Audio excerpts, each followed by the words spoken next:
Bonjour à tous, bonjour à toutes, bonjour Cyril, Salut et bienvenue Nico. donc à l'épisode 3. Salut Nico, et salut à tous. Ah oui, pardon.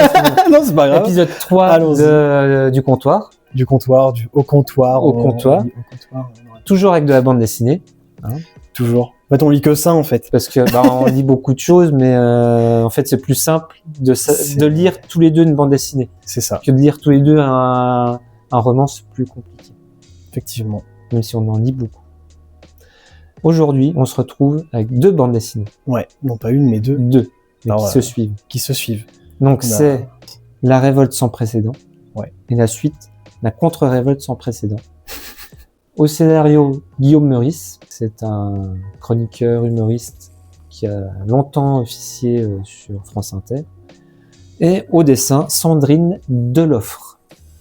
Cyril, est-ce que tu pourrais nous pitcher? Donc ça commence par, au début, on suit un petit chien qui se fait abandonner par son maître et qui va gambader dans la nature et retrouver plein d'animaux. Alors il y a tous les animaux, il y a un singe, il y a un raton laveur, il y a une girafe, il y a tout, il y a vraiment un renard, il y a tout et n'importe quoi. Il y a un cheval qui se fait passer pour une licorne. Ouais, aussi. Ouais, c'est vrai. Il y a le singe, le singe qui est très drôle parce qu'il y a un obsédé sexuel. Ouais, il veut tout le temps, il demande si c'est un bonobo, c'est ça? Oui, c'est un bonobo. Ouais. Bah oui. Bah, il dit tout le temps. Est-ce qu'on baise? Est-ce qu'on bip? Et donc, vous l'aurez compris, c'est pas vraiment pour les enfants. Donc voilà, c'est des animaux qui vont se révolter contre les humains pour se venger, pour faire entendre leurs droits. Ouais, pour renverser le pouvoir, en fait. Moi, j'ai eu un peu peur parce que je me suis dit, ça va être quelque chose parce que moi, je ne suis pas vegan ou végétarien, je mange de la viande, comme toi. Mais j'ai eu peur que ça soit quelque chose de, comment dire, de moralisateur. Et je me suis dit, si c'est ça, je vais pas aimer. Nico l'a lu en premier. Il a vraiment apprécié. En fait, j'arrêtais pas de rire. Ouais. Parce que je l'ai lu ici. C'est vrai. Et je me suis dit, s'il rigole tant de fois, c'est que ça doit vraiment être drôle quand même. Ouais. Donc je me suis dit, je vais essayer. Donc j'ai essayé. Mais c'est super drôle parce que c'est... c'est très satirique. Ouais. Et c'est très drôle. C'est à mourir de rire. Ouais. En tout cas, le premier, du début à la fin. Quoi. C'est vraiment hyper drôle. Déjà, c'est pas moralisateur. Donc c'est ça qui est bien. Ouais. Et c'est encore mieux parce que finalement, ça permet de se poser des questions, même en dehors du fait que ça soit très drôle. Il y a quand même un vrai fond, quoi. Mais la forme est tellement bien faite. Enfin, c'est tellement hilarant qu'on avait juste envie de lire la suite. Ouais. La suite qui est... Est-ce que j'expose quand même le pitch ou pas? Oui, En fait, cette fois, c'est les punaises de lit qui ont pris le pouvoir.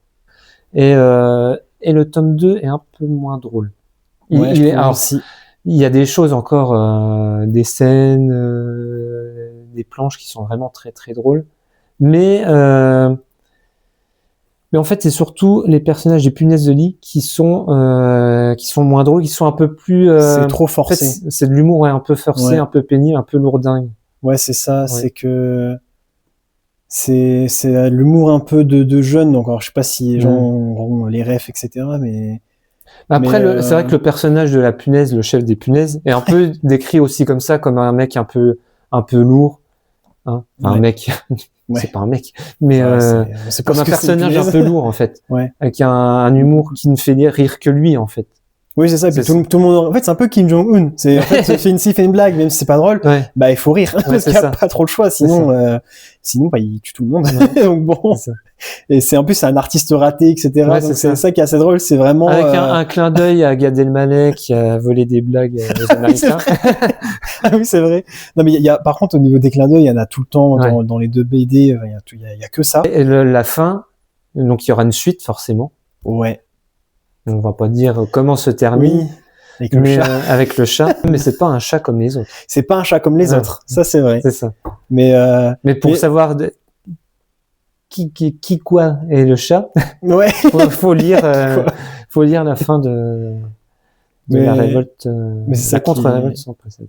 Ça qui est très drôle, c'est il s'inspire de faits entre guillemets réels, ou de choses que les gens pourraient dire. Mais voilà. Mais voilà, si vous êtes amateur, oui, excuse-moi, je t'ai coupé. La BD numéro 1, celle-ci, sans hésitation. En fait, si vous aimez les BD humoristiques, bah foncez. Si vous aimez les trucs qui peuvent vous sensibiliser un petit peu, je dirais. Après, voilà, la deuxième, un peu moins drôle, avec des références que tout le monde n'aura pas, parce que je me dis que là, des personnes d'un certain âge peuvent s'y retrouver, dans celle-ci un peu moins. Et c'est pour ça que c'est un peu raté à mon goût, c'est ça qui fait que ça marche pas trop. C'est que c'est vraiment, j'ai l'impression qu'elle a été faite pour les jeunes, en fait. Bah moi, c'était plus côté la personnalité du chef d'éthique qui m'avait un peu que j'avais trouvé un peu pénible. Même si c'est fait exprès, c'est tout un peu pénible. Ah, c'est des blagues forcées, quoi. Ouais. Alors que les personnages qui étaient déjà présents dans le premier restent toujours aussi drôles, je trouve. Oui, ça oui. Et voilà, j'ai pas grand chose à rajouter. Bah non, si ce n'est que voilà, on vous la recommande si vous êtes amateur d'humour et de satire sociale. On vous mettra quelques extraits, notamment le passage du bonobo, parce que quand il dit des choses, c'est toujours intéressant. Et parce que toi t'aimes bien quand on parle de... Bon, c'est très drôle parce quand on parle de c'est dans le deuxième où il a une copine. Ouais. Il y a des passages qui sont vraiment à mourir de rire. Oui.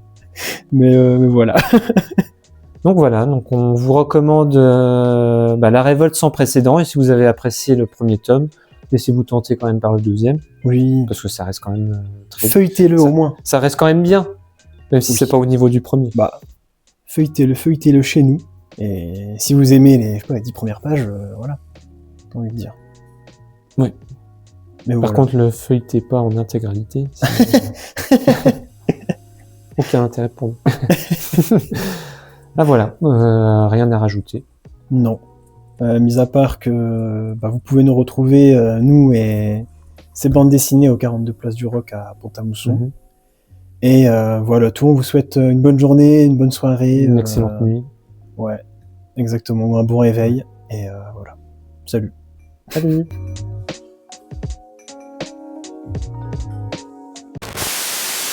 On a oublié de dire un truc. Ouais.